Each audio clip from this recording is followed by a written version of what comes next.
ज्ञान में निवेश सर्वोत्तम ब्याज देता है।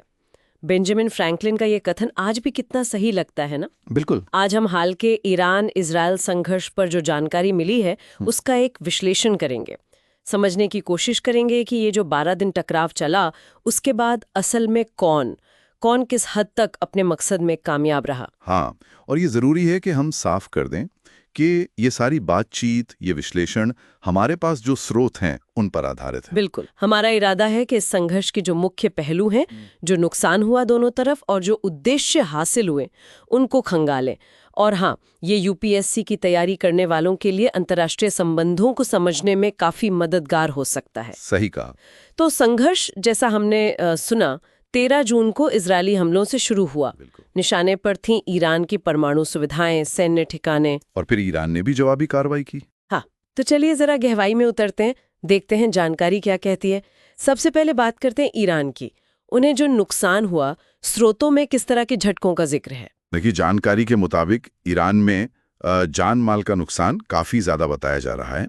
करीब 600 से ज्यादा नागरिकों की मौत और 4700 से भी ज्यादा लोग घायल हुए। ये आंकड़े काफी गंभीर हैं। और परमाणु कार्यक्रम पर क्या असर पड़ा? वो एक बड़ा मुद्दा था। हाँ, वो बहुत अहम है।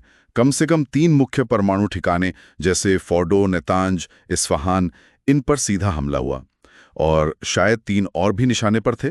ये भी कहा जा रहा है कि इसके लिए अमेरिकी B-2 बॉम्बर और टॉमोहॉक मिसाइलों का इस्तेमाल हुआ।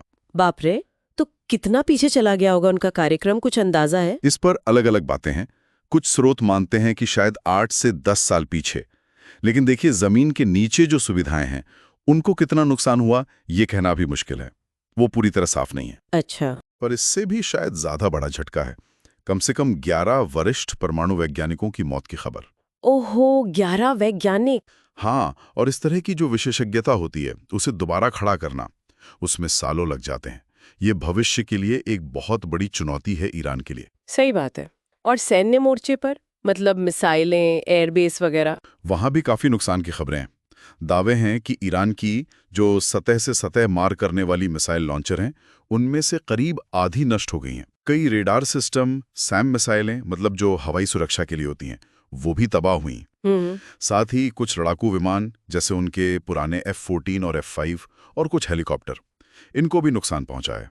और हमादान, तबरीज, मेहराबाद जैसे जो अहम एयरबेस हैं, उन पर भी हमले हुए। तो मतलब ईरान को काफी बड़ा झटका लगा है, ऐसा लगता है। हाँ, जानकारी तो इसी तरफ इशारा कर रही है। ठीक है, अब सिक्के का दूसरा पहलू देखते हैं, इजराइल।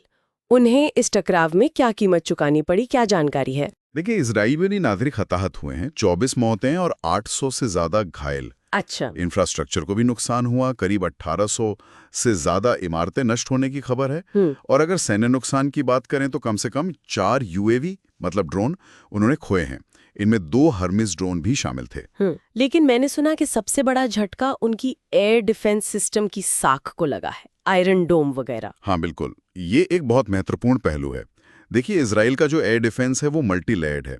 आयरन डोम है, देविड स्लिंग है, एरो सिस्टम है। हाँ, काफी मशहूर है। बिल्कुल, लेकिन इसके बावजूद कई ईरानी मिसाइलें इन सब रक्षा कवचों को भेदकर इजरायली जमीन पर गिरी, ठिकानों तक पहुंची। अच्छा, तो ये तो बड़ी बात है। हाँ, ये दिखाता है कि कोई भी सिस्टम कितना भी एडवांस्ड क्यों ना हो, वो शायद 100% अभेद्य नहीं होता।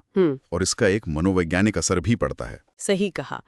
तो इन सब नुकसानों और जवाबी कार्रवाइयों को देखते हुए स्रोत आखिर किस नतीजे पर पहुंच रहे हैं? मतलब रणनीतिक तौर पर कौन ज्यादा फायदे में रहा? देखिए, यहीं पर स्ट्रैटेजिक जीत और टैक्टिकल जीत का फर्क समझना जरूरी हो जाता है। स्ट्रैटेजिक और टैक्टिकल, जरा समझाएंगे? हाँ, टैक्टिकल जीत हुई जैसे लड़ाई के मैदान में छोटी मोटी कामयाबी, दुश्मन का एक टैंक उड़ा दिया या एक जहाज गिरा दिया। लेकिन स्ट्रैटेजिक जीत होती है जब आप संघर्ष के जो बड़े लक्ष्य लेकर चले थे वो हासिल कर लेते हैं। अच्छा, समझा।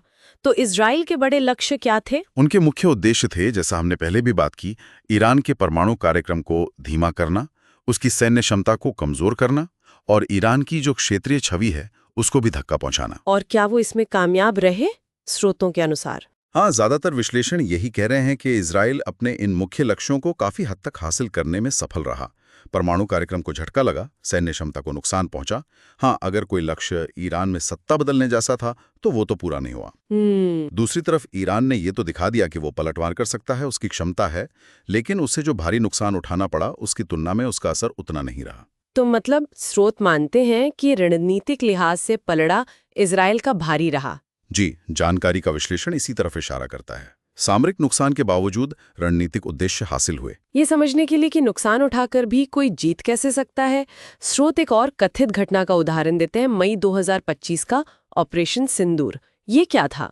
हाँ, वो एक कथित घटना का जिक्र है।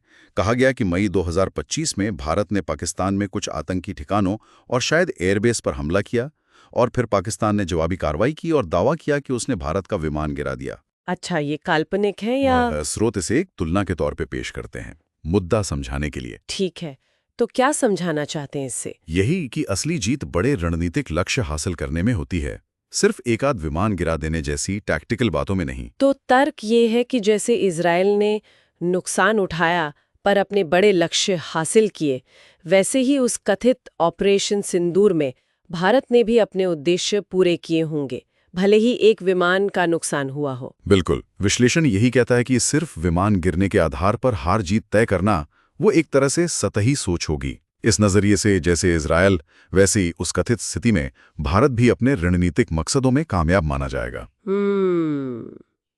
ये सामरिक बनाम रणनीतिक जीत का फर्क वाकई अहम है। हाँ, आधुनिक युद्धों को समझने के लिए ये बहुत जरूरी है। तो इस पूरी चर्चा का सार क्या निकलता है? निचोड़ क्या है? निचोड़ यही है कि किसी भी संघर्ष के नतीजों को सिर्फ फौरी नुकसान या कितने हथियार नष्ट हुए, इन आंकड़ों से नहीं आंकना चाहिए। असली पैमाना ये है कि कौन अपने बड़े रणनीतिक लक्ष्यों को हासिल कर पाया। सही कहा। और ये आज के दौर के युद्धों की जटिलता को भी दिखाता है। हाईटेक हथियार, साइबर वॉरफेयर, प्रोपेगेंडा, सब कुछ। बिल्कुल, सूचना का युद्ध भी उतना ही अहम हो गया है जितना जमीन पर लड़ाई। श्रोताओं के लिए एक सवाल छोड़ जाते हैं सोचने को। ये जो नुकसान हुए, जो उद्देश्य हासिल करने की बात हुई, इसे देखते हुए भले ही ये फौरी टकराव थम गया हो, लेकिन मध्य पूर्व में लंबे समय के लिए जो शक्ति संतुलन है, उस पर क्या असर पड़ेगा? हाँ, ये एक बड़ा सवाल है जिसके जवाब शायद आने वाले वक्त में मिलेंगे। ये विश्लेषण उम्मीद है यूपीएससी उम्मीदवारों के लिए अंतर्राष्ट्रीय संबंध और सुरक्षा जैसे विषयों पर उनकी समझ को और गहरा करने में मददगार होगा। अगर आपको ये चर्चा जानकारीपूर्ण लगी तो इसे लाइक करें, सब्सक्राइब करें और अगर आपके कोई और सवाल है या आप कुछ और जानना चाहते हैं तो नीचे टिप्पणी में जरूर पूछें। बिल्कुल, धन्यवाद। धन्यवाद।